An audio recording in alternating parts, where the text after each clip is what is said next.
Six figures. $100,000 a year. On paper, that's the number most people spend their whole career chasing. The number that's supposed to mean you've made it. Alex hit that number at 29. New job title, steady paycheck. The kind of income his younger self would have been thrilled about. And yet, 18 months later, Alex had less than $400 in his bank account, a maxed-out credit card, and a quiet, sinking feeling every time his phone buzzed with a bank notification. How does someone earning six figures end up with nothing left? The answer isn't bad luck. It's a pattern. And it's far more common than most high earners want to admit. Let's rewind. Before the raise, Alex was making $62,000 a year, living in a modest one-bedroom apartment, driving an older car, and honestly, doing fine. Nothing extravagant, but stable. When the new job offer came in at $100,000, it felt like a finish line. Alex assumed the extra money would simply pile up in savings. That's not what happened. Almost immediately, small upgrades started creeping in. A nicer apartment, a few new subscriptions, dinners out that used to be special occasion became just a Tuesday. Nothing felt reckless in the moment. Each individual decision felt earned.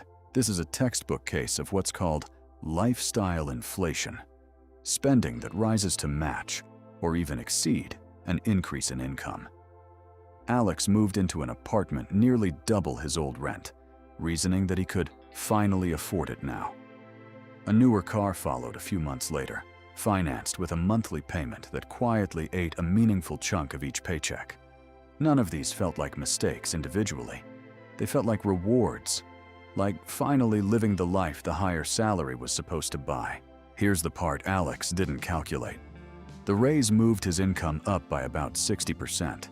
His fixed monthly expenses, rent, car payment, subscriptions, and a higher grocery and dining budget, went up by nearly the same percentage, almost automatically, without any deliberate budgeting decision.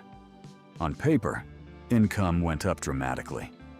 In practice, the amount left over at the end of each month stayed almost exactly the same as before the raise, sometimes even less. Once new debt payments were factored in, Alex never actually built a budget. Money came in, bills got paid automatically, and whatever was left simply got spent on nights out, new gadgets, or I deserve this purchases after a stressful week. Without tracking anything, there was no early warning system. The first real sign something was wrong wasn't a spreadsheet or a budgeting app alert. It was a declined debit card at a grocery store checkout 3 days before the next paycheck was due. Once cash started running short before each paycheck, credit cards filled the gap, first occasionally, then almost every month. Alex told himself it was temporary, just covering a rough patch until things stabilized. But the rough patch never actually ended, because spending never adjusted downward to match reality. Within a year, Alex was carrying a balance of roughly $8,000 across 2 credit cards, paying only the minimum each month, watching interest charges quietly grow the balance even during months with no new purchases at all. When Alex finally sat down and reviewed a full bank statement, something that hadn't happened in over a year, there was a genuine shock. Streaming services that hadn't been opened in months, a gym membership from a location Alex had moved away from, a meal kit subscription paused temporarily 8 months earlier that had quietly kept charging the entire time.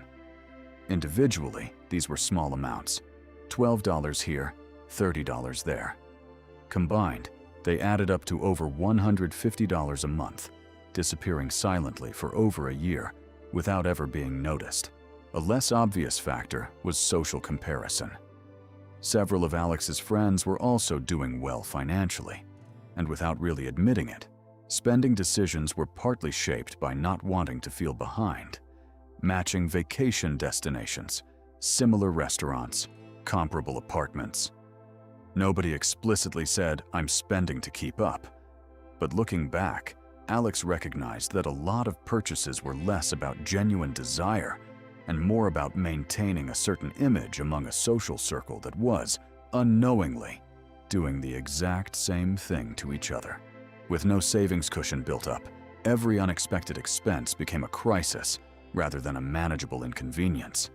A car repair that should have been a minor annoyance instead went straight onto a credit card, since there was no cash buffer to absorb it. A short gap between jobs later that year, normally survivable with even a small emergency fund, instead forced Alex to rely entirely on high-interest credit, deepening the debt that had already been quietly building for months. The turning point wasn't a dramatic crisis. It was a quiet, uncomfortable Sunday afternoon, spent finally opening every account, every statement, every subscription, and writing it all down in one place for the first time. Seeing the full picture: total income, total fixed costs, total debt, total forgotten subscriptions, laid out together, was uncomfortable in a way that, avoiding it for over a year, had managed to numb. But it was also the first moment Alex actually had real information to work with, instead of a vague, anxious feeling every time a bank notification appeared. From there, Alex built a simple budget, not a restrictive, joyless plan, but a clear structure. Fixed expenses, a realistic amount for discretionary spending, and a fixed monthly amount directed toward debt payoff and savings, moved automatically before anything else could be spent. This wasn't about extreme sacrifice. It was about knowing, for the first time in over a year, exactly where every dollar was actually going, instead of finding out by accident when the account ran low.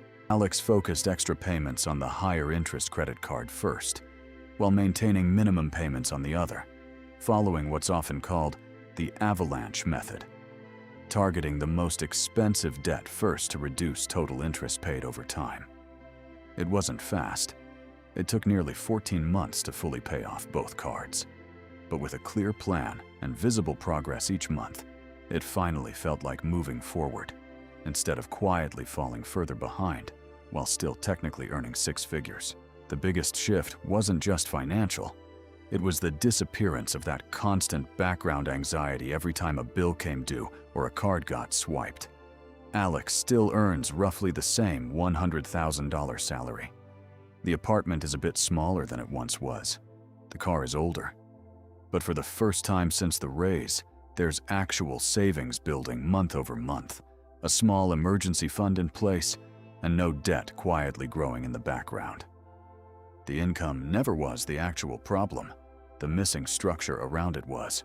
Alex's story isn't about bad luck or being bad with money.